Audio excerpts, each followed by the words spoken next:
Hi friends, ನಿಮ್ಮೆಲ್ಲರಿಗೂ ಕೂಡ ನಿಮ್ಮದೇ ಆಗಿರ್ತಕ್ಕಂಥ ಯೂಟ್ಯೂಬ್ ಚಾನಲ್ ಸ್ಟಡಿ ವಿತ್ ಪರಶುರಾಮ್ಗೆ ಸ್ವಾಗತ ಅಂತ ಹೇಳ್ತಾ ಇಂದಿನ ವಿಡಿಯೋದಲ್ಲಿ ನಾನು SSLC ಕನ್ನಡ ದ್ವಿತೀಯ ಭಾಷೆ ಭಾಗ 1ರ ಪಠ್ಯಪುಸ್ತಕದ ವನಮರದ ಗಿಳಿ ಅಂತಕ್ಕಂಥ ಪಾಠದ ಅಭ್ಯಾಸ ಪ್ರಶ್ನೋತ್ತರಗಳನ್ನು ನೋಡೋಣ. ತುಂಬ ಮೋಸ್ಟ್ ಇಂಪಾರ್ಟೆಂಟ್ ವಿಡಿಯೋ ಇದೆ.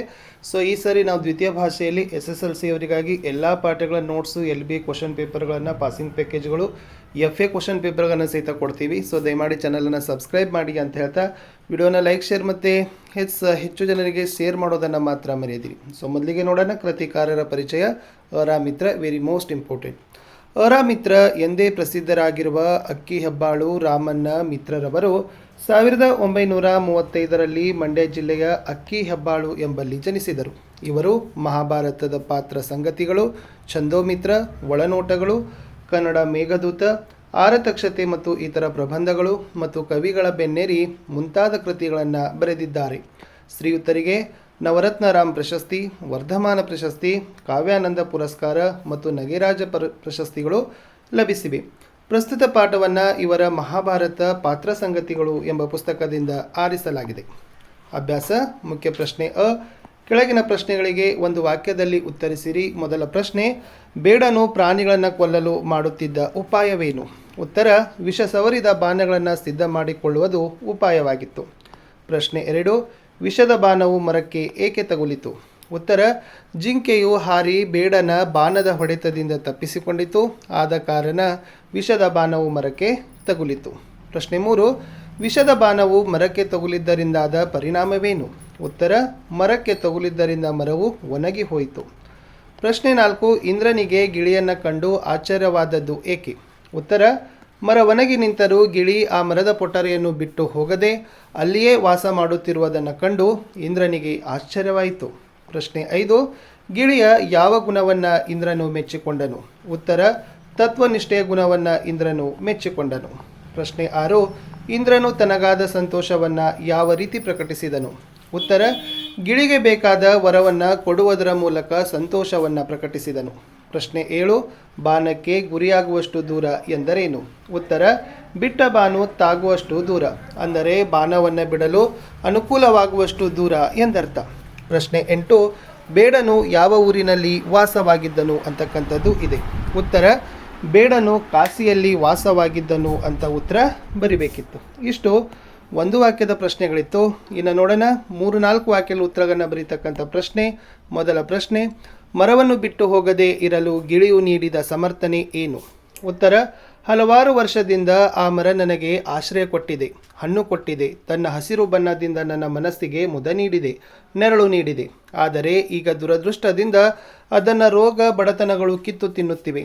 ಹಾಗೆಂದು ಈ ಸ್ಥಿತಿಯಲ್ಲಿ ನಾನು ಅದನ್ನು ಕೈಬಿಟ್ಟು ಬೇರೆ ಕಡೆ ಹೋಗಿ ಮರಕ್ಕೆ ಕೃತಜ್ಞನಾಗಲಾರೆ. ನಾನು ಎಲ್ಲೋ ಹೋಗಿ ಆಹಾರ ಸಂಪಾದಿಸಿಕೊಂಡು ಬರುತ್ತೇನೆ, ಆದರೆ ವಾಸ ಮಾತ್ರ ಇಲ್ಲೇ ಎಂದಿತು ಅಂತಕ್ಕಂಥ ಬರೆದ್ರೆ ಉತ್ತರ ಕಂಪ್ಲೀಟ್ ಆಗ್ತದೆ. ಮುಂದಿನ ಪ್ರಶ್ನೆ, ಸಾಮಾನ್ಯವಾದ ಲೋಕವರ್ತನೆ ಯಾವುದು?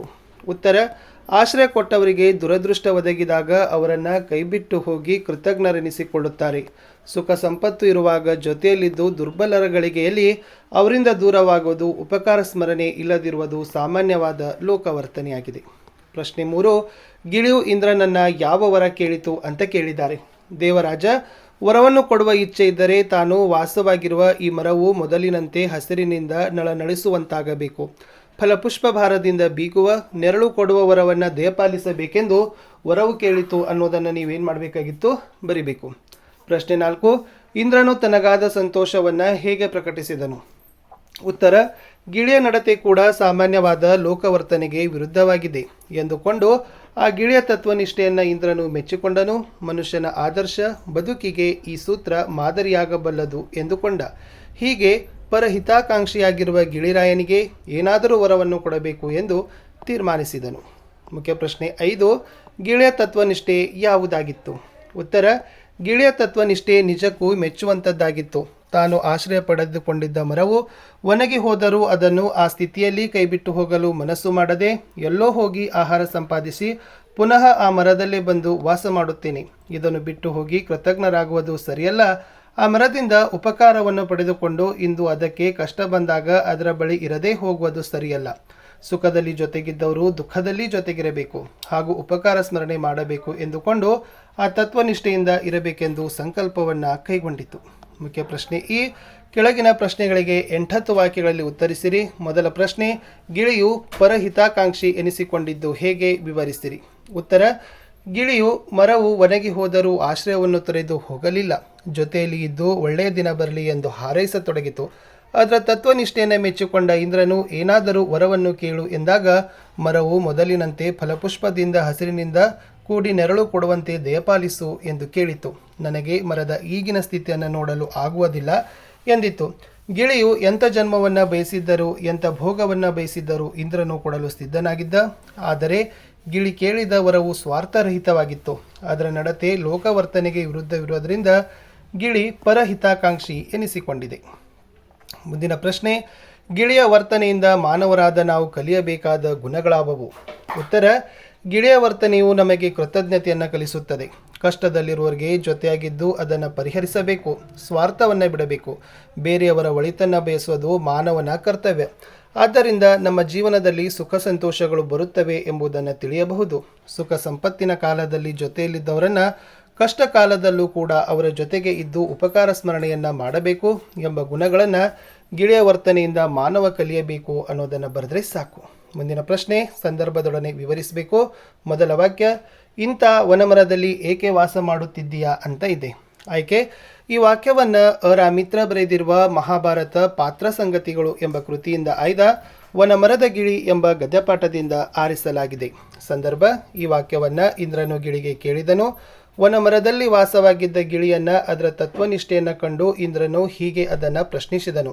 ಏನಾದರೂ ವರವನ್ನು ಕೊಡಬೇಕು ಎಂದು ಯೋಚಿಸಿ ಹೀಗೆಂದು ಇಂದ್ರನು ಕೇಳಿದನು. ಸ್ವರಶ, ಜೀವ ಸಂಕುಲದ ಮೇಲಿರುವ ದಯೆ, ಪ್ರೀತಿ, ಕಾಳಜಿ ಇಂದ್ರನು ಕೇಳುವ ಈ ಮಾತಿನಲ್ಲಿ ಸ್ವಾರಸ್ಯಕರವಾಗಿ ವ್ಯಕ್ತವಾಗಿದೆ. ಮುಂದಿನ ವಾಕ್ಯ, ಏನಾದರೂ ವರವನ್ನು ಕೇಳು ಕೊಡುತ್ತೇನೆ. ಆಯ್ಕೆ, ಈ ವಾಕ್ಯವನ್ನು ಮಿತ್ರ ಬರೆದಿರುವ ಮಹಾಭಾರತ ಪಾತ್ರ ಸಂಗತಿಗಳು ಎಂಬ ಕೃತಿಯಿಂದ ಆಯ್ದ ವನಮರದ ಗಿಳಿ ಎಂಬ ಗದ್ಯಪಾಠದಿಂದ ಆರಿಸಲಾಗಿದೆ. ಸಂದರ್ಭ, ಈ ವಾಕ್ಯವನ್ನು ಇಂದ್ರನು ಗಿಳಿಗೆ ಕೇಳಿದನು. ವನಮರದಲ್ಲಿ ವಾಸವಾಗಿದ್ದ ಗಿಳಿಯನ್ನು ಅದರ ತತ್ವನಿಷ್ಠೆಯನ್ನು ಮೆಚ್ಚಿದ ಅವನು ಗಿಳಿಗೆ ಸಹಾಯ ಮಾಡಬೇಕು ಎಂದು ಯೋಚಿಸಿ ಅದನ್ನು ಕಂಡು ಇಂದ್ರನು ಹೀಗೆ ಹೇಳಿದನು.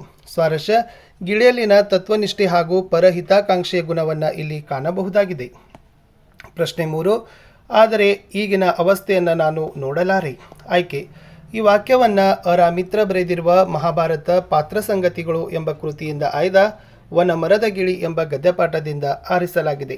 ಸಂದರ್ಭ, ಈ ವಾಕ್ಯವನ್ನು ಗಿಳಿಯು ಇಂದ್ರನಿಗೆ ಹೇಳಿತು. ಇಂದ್ರನು ಗಿಳಿಯ ತತ್ವನಿಷ್ಠೆಯನ್ನು ಮೆಚ್ಚಿ ಏನಾದರೂ ವರವನ್ನು ಕೇಳು ಎಂದಾಗ ಗಿಳಿಯು ಮರದ ಪರಿಸ್ಥಿತಿಗೆ ಮರುಗಿ ಅದನ್ನು ಮೊದಲಿನಂತೆ ಮಾಡು ಎಂದು ಕಾರಣ ಕೇಳಿದ ಇಂದ್ರನಿಗೆ ಹೀಗೆ ಉಚ್ಚರಿಸಿತು. ಸ್ವಾರಸ್ಯ, ಇಲ್ಲಿ ಗಿಳಿಗೆ ಇದ್ದಂಥ ಕೃತಜ್ಞತಾ ಭಾವ ಹಾಗೂ ಉಪಕಾರ ಸ್ಮರಣೆ ವ್ಯಕ್ತವಾಗುತ್ತದೆ. 4ನೇ ವಾಕ್ಯ, ಅದಕ್ಕೂ ಒಳ್ಳೆಯ ದಿನ ಬರಲಿ ಎಂದು ಹಾರೈಸಬೇಕು ಅಥವಾ ಹಲವಾರು ವರ್ಷದಿಂದ ಈ ಮರ ನನಗೆ ಆಶ್ರಯ ಕೊಟ್ಟಿದೆ. ಆಯ್ಕೆ, ಈ ವಾಕ್ಯವನ್ನು ಮಿತ್ರ ಬರೆದಿರುವ ಮಹಾಭಾರತ ಪಾತ್ರ ಸಂಗತಿಗಳು ಎಂಬ ಕೃತಿಯಿಂದ ಆಯ್ದ ವನಮರದ ಗಿಳಿ ಎಂಬ ಗದ್ಯಪಾಠದಿಂದ ಆರಿಸಲಾಗಿದೆ. ಸಂದರ್ಭ, ಈ ವಾಕ್ಯವನ್ನು ಗಿಳಿಯು ಇಂದ್ರನಿಗೆ ಹೇಳಿತು. ಸುಖ ಸಂತೋಷ ಇರುವಾಗ ಜೊತೆಗಿದ್ದವರು ಕಷ್ಟದ ದಿನಗಳಲ್ಲೂ ಜೊತೆಗಿರಬೇಕು. ಅವರು ಮಾಡಿದ ಉಪಕಾರ ಸ್ಮರಣೆ ಮಾಡಬೇಕು ಎಂದು ಹೇಳುವಾಗ ಈ ಮೇಲಿನ ಮಾತು ಬಂದಿದೆ. ಸ್ವಾರಸ್ಯ, ಜೀವ ಸಂಕುಲದ ಮೇಲಿರುವ ದಯೆ, ಪ್ರೀತಿ, ಉಪಕಾರ ಸ್ಮರಣೆ ಈ ಮಾತಿನಲ್ಲಿ ಸ್ವಾರಸ್ಯಕರವಾಗಿ ವ್ಯಕ್ತವಾಗಿದೆ. ಪ್ರಶ್ನೆ 5, ಮನುಷ್ಯನ ಆದರ್ಶ ಬದುಕಿಗೆ ಈ ಸೂತ್ರ ಮಾದರಿಯಾಗಬಲ್ಲದು. ಆಯ್ಕೆ, ಈ ವಾಕ್ಯವನ್ನು ಮಿತ್ರ ಬರೆದಿರುವ ಮಹಾಭಾರತ ಪಾತ್ರ ಸಂಗತಿಗಳು ಎಂಬ ಕೃತಿಯಿಂದ ಆಯ್ದ ವನಮರದ ಗಿಳಿ ಎಂಬ ಗದ್ಯಪಾಠದಿಂದ ಆರಿಸಲಾಗಿದೆ. ಸಂದರ್ಭ, ಇದು ಗಿಳಿಯನ್ನು ಉದ್ದೇಶಿಸಿ ಇಂದ್ರನು ಯೋಚಿಸೋ ಮಾತಾಗಿದೆ. ವನಮರದಲ್ಲಿ ಆಶ್ರಯ ಪಡೆದಿರುವ ಗಿಳಿಯ ಬಳಿ ಬಂದು ಏಕೆ ಈ ಮರವನ್ನು ಆಶ್ರಯಿಸಿರುವೆ ಎಂದು ಇಂದ್ರ ಕೇಳಿದಾಗ ಸುಖ ಸಂತೋಷ ಇರುವಾಗ ಜೊತೆಗಿದ್ದವರು ಕಷ್ಟದ ದಿನಗಳಲ್ಲೂ ಜೊತೆಗಿರಬೇಕು, ಅವರು ಮಾಡಿದ ಉಪಕಾರ ಸ್ಮರಣೆ ಮಾಡಬೇಕು ಎಂದು ಹೇಳಿದ ಗಿಳಿಯ ಮಾತನ್ನು ಕೇಳಿ ಇಂದ್ರ ಮನುಷ್ಯನ ಆದರ್ಶ ಬದುಕಿಗೆ ಈ ಸೂತ್ರ ಮಾದರಿಯಾಗಬಲ್ಲದು ಎಂದು ಹೇಳಿದ. ಸ್ವರಶ, ಇಲ್ಲಿ ಮಾನವನಾದನು ಎಂಥ ಗುಣಗಳನ್ನು ಮೈಗೂಡಿಸಿಕೊಳ್ಳಬೇಕೆಂದು ಗಿಳಿಯ ಮಾತಿನಿಂದ ವ್ಯಕ್ತವಾಗಿದೆ. ಇನ್ನು ಭಾಷಾಭ್ಯಾಸ ಇದೆ. ಸಂಬಂಧೀಕರಣ, ಆಶ್ರಯ, ಆಸರೆ, ವರ್ಣ, ಬಣ್ಣ, ಉಪಕಾರ, ಅಪಕಾರ, ಅದೃಷ್ಟ, ದುರಾದೃಷ್ಟ, ಗುರಿಯಾಗು, ಆಗಮ ಸಂಧಿ, ಪರಹಿತಾಕಾಂಕ್ಷಿ, ಸವರ್ಣ ದೀರ್ಘ ಸಂಧಿ, ಜಿಂಕೆ ರೂಢನಾಮ, ಇಂದ್ರ ಅಂಕಿತನಾಮ. ಕೃತಜ್ಞತೆ, ಉಪಕಾರ, ಸ್ಮರಣೆ. ಕೃತಜ್ಞತೆ ಅಂತ ಕೇಳಿದರೆ ಉಪಕಾರ ಸ್ಮರಣೆ ಇಲ್ಲದವರು ಅಂತ ನೀವು ಬರಿಬೇಕು. ಕೆಳಗಿನ ಪದಗಳನ್ನು ಬಿಡಿಸಿ ಬರಿಬೇಕು. ಬೆನ್ನಟ್ಟು, ಬೆನ್ನು ಪ್ಲಸ್ ಅಟ್ಟು ಲೋಪಸಂಧಿ. ಬಾಣವನ್ನು, ಬಾಣ ಪ್ಲಸ್ ಅನ್ನು ಆಗಮಸಂಧಿ. ಕಾಶಿಯಲ್ಲಿ, ಕಾಶಿ ಪ್ಲಸ್ ಅಲ್ಲಿ ಆಗಮಸಂಧಿ. ತತ್ಸಮ ತದ್ಭವಗಳಿದ್ದಾವೆ. ರಾಯ, ರಾಜ. ಶಿರಿ, ಶ್ರೀ. ವರ್ಷ, ವರುಷ. ಜನ್ಮ, ಜನುಮ. ಆಶ್ಚರ್ಯ, ಆಶ್ಚರ್ಯ. ವಿರುದ್ಧಾರ್ಥಕ ಪದಗಳು ರೋಗ, ನಿರೋಗ. ಬಡತನ, ಸಿರಿತನ. ಕೃತಜ್ಞ, ಕೃತಜ್ಞ. ಫಲ, ನಿಷ್ಫಲ. ಪರಹಿತ, ಸ್ವಹಿತ. ವಾಕ್ಯಗಳನ್ನು ಸ್ವಂತ ವಾಕ್ಯದಲ್ಲಿ ಬಳಕೆ ಮಾಡಬೇಕು. ಉಪಕಾರ ಸ್ಮರಣೆ, ದೇಶಪ್ರೇಮಿಗಳ ಉಪಕಾರ ಸ್ಮರಣೆ ಮಾಡಬೇಕು. ಪರಹಿತ, ನಾವು ಯಾವಾಗಲೂ ಪರಹಿತಾಕಾಂಕ್ಷೆಗಳಾಗಿರಬೇಕು. ಕೃತಜ್ಞ, ನಾವು ಯಾವಾಗಲೂ ಗುರು ಹಿರಿಯರಿಗೆ ಕೃತಜ್ಞರಾಗಿರಬೇಕು. ಸಮೃದ್ಧಿ, ಉತ್ತಮ ಮಳೆಯಿಂದ ಭೂಮಿ ಸಮೃದ್ಧಿಯಾಗ್ತದೆ. ಆಶ್ಚರ್ಯ, ನಮ್ಮ ಮನೆಗೆ ನೆಂಟರು ಬಂದಾಗ ನನಗೆ ಆಶ್ಚರ್ಯವಾಯಿತು. ಸಂಪಾದಿಸು, ಒಳ್ಳೆಯ ದುಡಿಮೆಯಿಂದ ಹಣ ಸಂಪಾದಿಸಬಹುದು. ಲಾಸ್ಟ್ ಇತ್ತು. ಗಾರ ಮತ್ತು ತನ ಇರ್ತಕ್ಕಂಥ ಪ್ರತ್ಯಯಗಳ 5 ಪದಗಳನ್ನು ಬರೀಬೇಕು. ಗಾರ, ಬೇಟೆಗಾರ, ಮಾಟಗಾರ, ಮೋಸಗಾರ, ಜಾದುಗಾರ, ಕನಸುಗಾರ, ಸೊಗಸುಗಾರ. ತನ ಪ್ರತ್ಯಯ ಕುಂಟತನ, ಬಡತನ, ಸಿರಿತನ, ಜಾನತನ, ಹಿರಿತನ, ಕುರುಡುತನ. ಇಷ್ಟಿತ್ತು ಈ ಪಾಠದ ಪ್ರಶ್ನೋತ್ತರಗಳು ಅಂತ ಹೇಳ್ತಾ ಸಿಗ್ತೀನಿ ಹೊಸ ಪಾಠದಲ್ಲಿ. ಬಾಯ್.